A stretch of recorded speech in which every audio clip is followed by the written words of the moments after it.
Ya, semua mencari jalan keluar dan juga apakah pelan kecemasan untuk menampung kehidupan, terutama yang berkeluarga dan juga ada komitmen yang tak dapat dielakkan.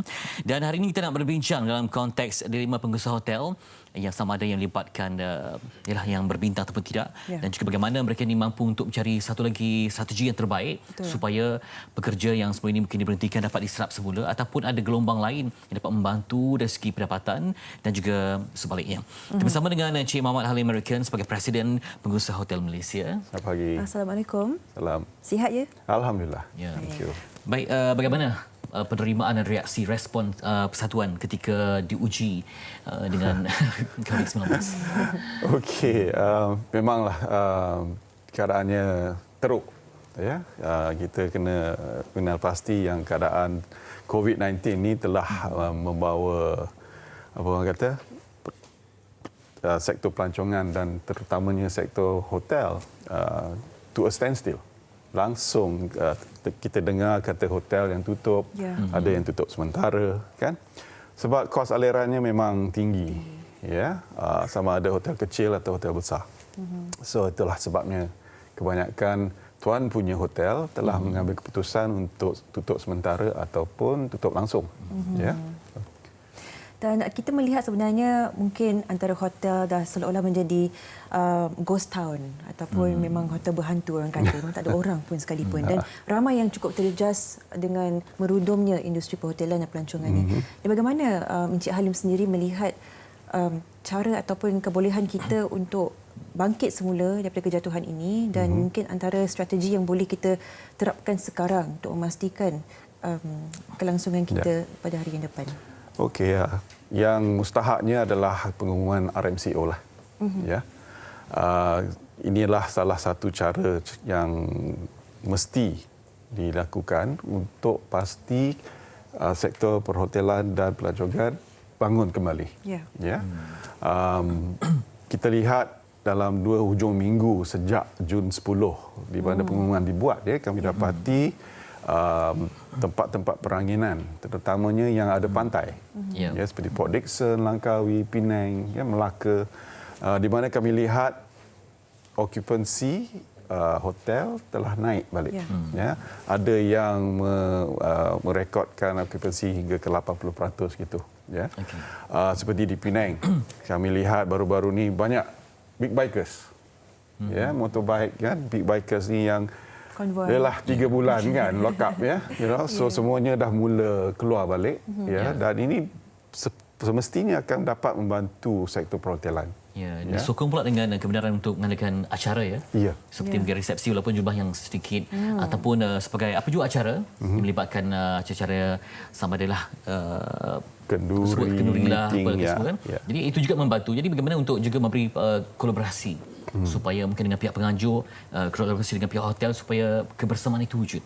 Okey, yang pertama sekalinya kami mesti memastikan yang hotel kami selamat. The confidence level untuk organisation atau organizer supaya mereka tahu yang mereka boleh mengadakan seminar atau meeting di tempat-tempat hotel kami, ya. Ingin saya sebut di sini bahawa Persatuan Hotel Malaysia kami telah mengeluarkan satu guideline, satu SOP mengikut daripada standard-standard antarabangsa yang kami terima daripada negara lain berkenaan dengan cara untuk mengadakan SOP yang terbaik.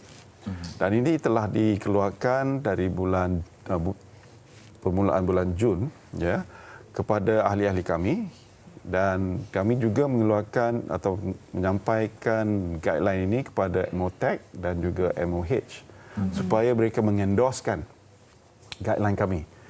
Ya, dan ini mustahak sebab daripada 1,200 ahli kami yang kami ada ni, kami mesti memastikan yang SOP diikuti. Betul. Dari persatuan pula kami telah mengambil satu syarikat untuk membuat audit. Jadi itulah kami mesti pastikan yang hotel-hotel kami mengikut SOP itu. Apa cabaran sekarang ini?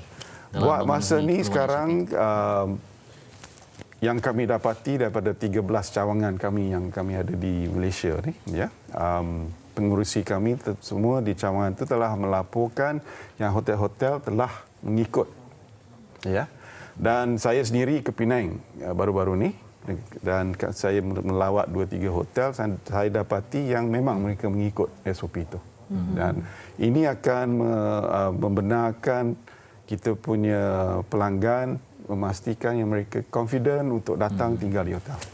Ya. Baik Encik Halim, kalau kita nak membincangkan sedikit berkenaan dengan impak COVID-19 ini terhadap pekerja dalam bidang perhotelan dan pelancongan, apakah peranan Persatuan Hotel Malaysia ini untuk memastikan mereka semua sekurang-kurangnya mendapat pampasan yang sebaiknya? Melihat ini bukan salah mereka, ini bukan salah hotel ataupun industri, tetapi ini sesuatu yang dihadapi oleh semua di seluruh dunia. Bagaimana melihat situasi ini? Okey, sebagai satu persatuan, ya, malangnya kami cuma boleh menasihati pengurusan hotel.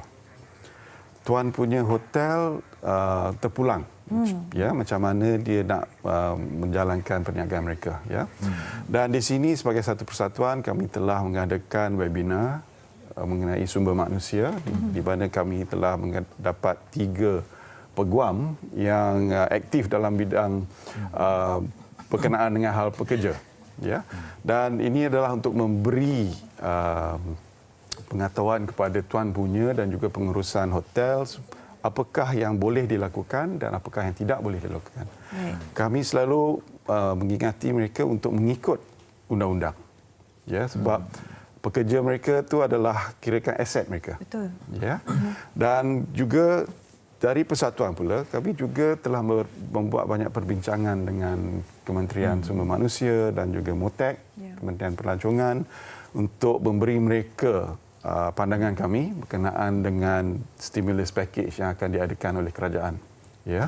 Dan jumlah yang sepatutnya dikeluarkan, ya, sama ada 600 mencukupi ataupun kita perlukan lebih, ya. Dan juga kami juga telah memberitahu kepada Kementerian Pelancongan supaya berbincang dengan MOF untuk mendapatkan allowance tertentu seperti cukai ataupun macam tourism tax semua ni, SST, allowance atau relief untuk income tax, semua itulah. Sekarang ini okey. Sekarang ini okey. Kami baru dengar daripada Kementerian Pelancongan yang mereka akan memberi subsidi kepada pihak hotel dan juga beberapa persatuan lain untuk menggalakkan pelancongan domestik. Ya, dan insya-Allah walaupun sedikit tapi ada jugalah untuk rakyat Malaysia. Okey, baik. Ya. Kita akan sambung berbincang nanti.